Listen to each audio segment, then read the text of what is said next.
Turabasuhuje bavandimwe muri Kristo Yesu, ubuntu n'amahoro bibonerwa muri Kristo Yesu bibane namwe. Tubahaye ikaze nanone ku murongo wacu wa YouTube Yves Plus, ari nako kandi tubibutsa kudushyigikira mukanda like, kandi nanone mutibagirwa gukora kuri subscribe kugira ngo ibiganiro tubagezaho bijye bibasha kubageraho buri munsi. Uyu munsi tugiye gusenga ndetse tugiye kubanza twige ijambo ry'Imana, hanyuma tuze kuza kubona gusenga. Uyu munsi turavuga cyane ku rugendo Yesu Kristo yagize kugira ngo tubashe gukira, kugira ngo tubashe kuba cyangwa se guhabwa ubugingo buhoraho. Urugendo rwose rero yakoze kugira ngo tubashe kwera, tubashe kuba intungane mu maso y'Imana, nibwo tugiye kurebera hamwe twifashishije ibyanditswe byera. Turasoma ijambo ry'Imana riboneka mu gitabo cy'Abaheburayo ibice byaho 7. Turahera ku murongo wa 26 ndetse n'umurongo wa 27. Aratubwiye ngo byari bikwiriye ko tugira umutambyi mukuru umeze utyo wera, utagira uburiganya, utandura, watandukanijwe n'abanyabyaha kandi washyizwe hejuru y'amajuru, utagomba iminsi yose nk'aba batambyi bakuru bandi kubanza kwitambirira ibitambo by'ibyaha by'ubwe, hanyuma ngo abone uko abitambira abandi, kuko ibyo yabikoze rimwe ngo bibe bihagije iteka ubwo yitambaga. Amen. Turavuga Yesu, inzira ya mbere yagombaga gucamo ni inzira y'ubutambyi. Mbere y'uko Yesu aza hariho abandi batambyi, ariko abandi batambyi ntago beraga. Byasabaga nabo ku bwabo babanza kwitambirira ibyaha kugira ngo babone gutambira abandi bantu ibyaha.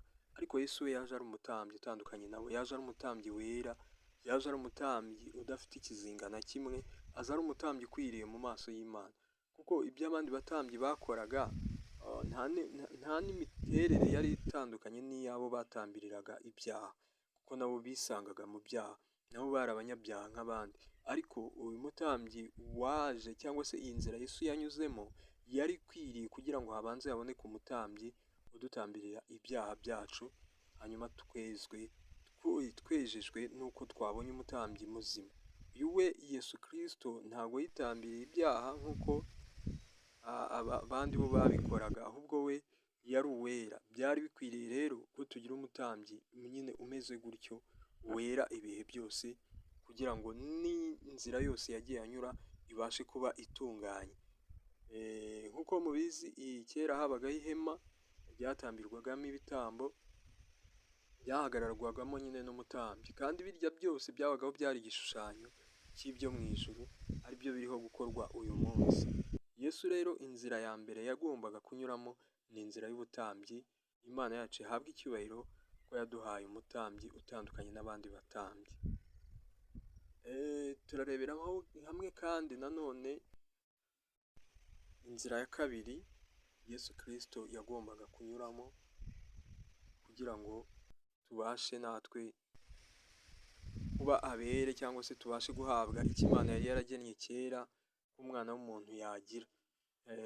Icya mbere bwari ubugingo buhoraho. Imana yaremye umuntu ishaka ko ahoraho iteka, kandi nanone yamuremye ishaka yuko asa nawe mu buryo bwose, mu gufata ibyemezo.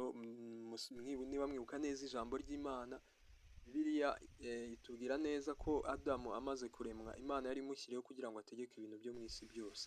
Urumva yari afite ubumana kugira ngo ajye avuga ibintu bibeho nk'uko Imana ibivuga. Ariko ibyo byatakajwe n'icyaha, ariko kandi iyi nzira nyine niyo mpamvu Yesu yayinyuze, kugira ngo twongere tugarurirwe ubwiza twatakaje urya munsi. Inzira ya kabiri rero yari iyo kubona igitambo.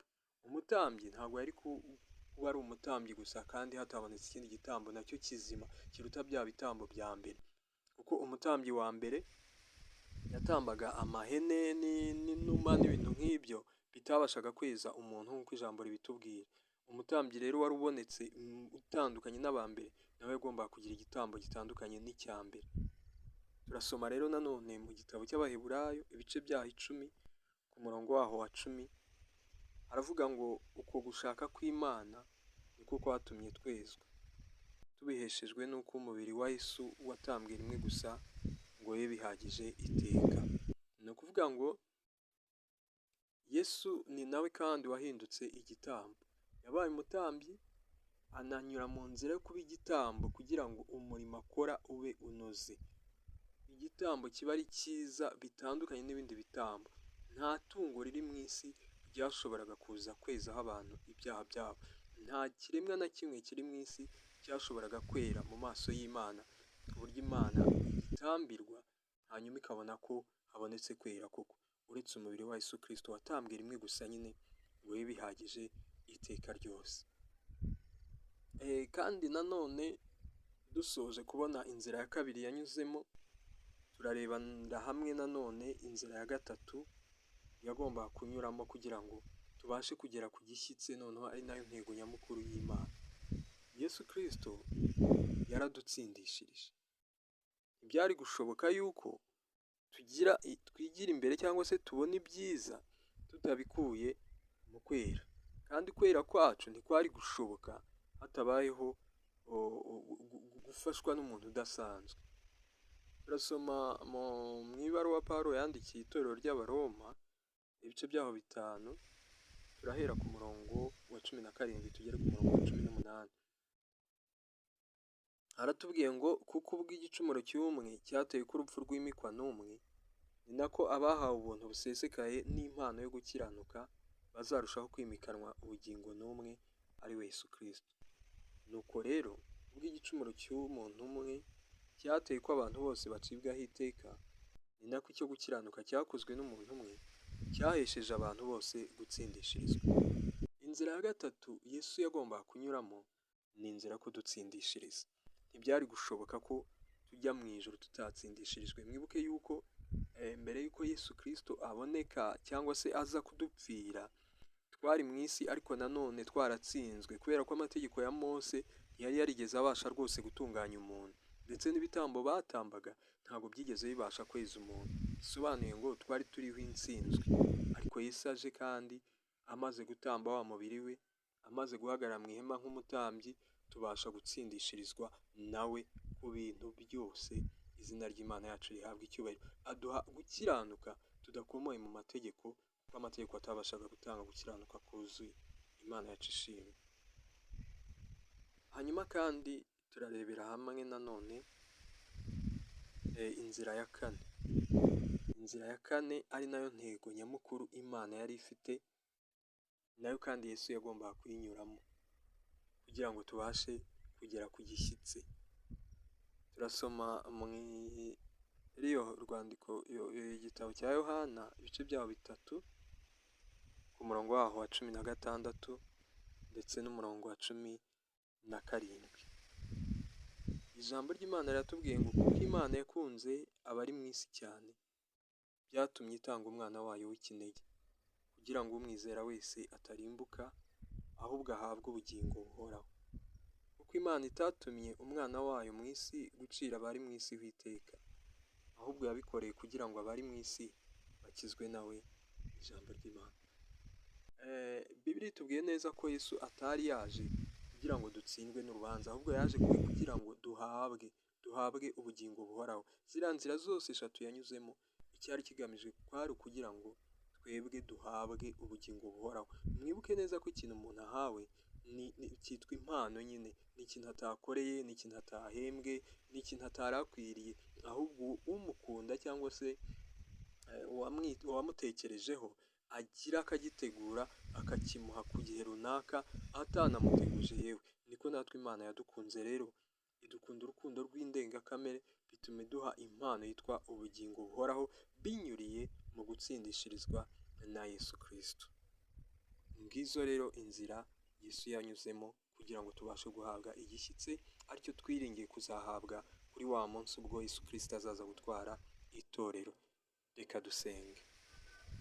Data, mu izina rya Yesu Kristo turagushimira ko utwitaho, turagushimira yuko wadukunze, turagushimira yuko wakoze byose mu bumana bwawe maze kugira ngo natwe tubashe kugira ubwiza nk'ubwawe, tubashe kugira agaciro nk'akawe, izina ryawe nirihabwe icyubahiro. Turagushimira Yesu ko utikunze, ahubwo wasize byose, usiga ubwiza bwose wari ufite mu ijuru kugira ngo njyewe mbashe nanjye kugira agaciro mu ijuru. Byarashobokaga ko iyo aza kuba njyewe, nari kubikorera wenda abo tuva inda imwe, nari kubikorera wenda abana banjye, nari kubikorera wenda inshuti za hafi, ariko hakagira abandi bantu ntabikorera. Ariko wowe wagize urukundo rukwira kuri bose, wagira n'umurobanura, izina ryawe nirishimwe. Uyu munsi rero ndagushimiye bimvuye ku mutima, ndagushimiye yuko wanzirikanye, ndagushimiye yuko wankunze ndakwiriye, ndagushimiye ko wampaye kuba umuragwa uraganwa nawe muri bwa bwami butajegajega, muri bwa bwami butarangira. Ni ukuvuga ngo wampaye umunezero utazigera urangira, umunezero ntaboneye ku babyeyi, umunezero ntaboneye mu isi, umunezero ntahawe n'amafaranga, umunezero ntahawe n'amashuri, umunezero ntahawe n'ibyiza bitatse isi. Uwo munezero ni wo wampaye, wumpereye ubuntu, izina ryawe nirihabwe icyubahiro. Unyemerere rero n'ubundi ukomeze ubane nanjye, unshyigikire muri byose kubw'ubuntu bwawe, ni mu izina rya Yesu Kristo, amen. Inshuti bakunzi bene data, Imana y'amahoro ibahe umugisha, Imana ikomeze kubarindana n'ibyanyu, ibarindane n'abanyu. Ni ukuri Imana ibishimire kandi ihire imirimo y'amaboko yanyu. Mukomeze rero natwe kudushyigikira, mutwereka ko ibyo dukora bibanyura koko kandi hari icyo bibamariye, mukanda like ndetse kandi mukanda na subscribe, ndetse video munayisharinga kugira ngo abandi nabo babashe kunguka. Kandi mujye muduha komenti kugira ngo tubashe kumenya wenda ibyo twavugurura cyangwa se ibyo twakora.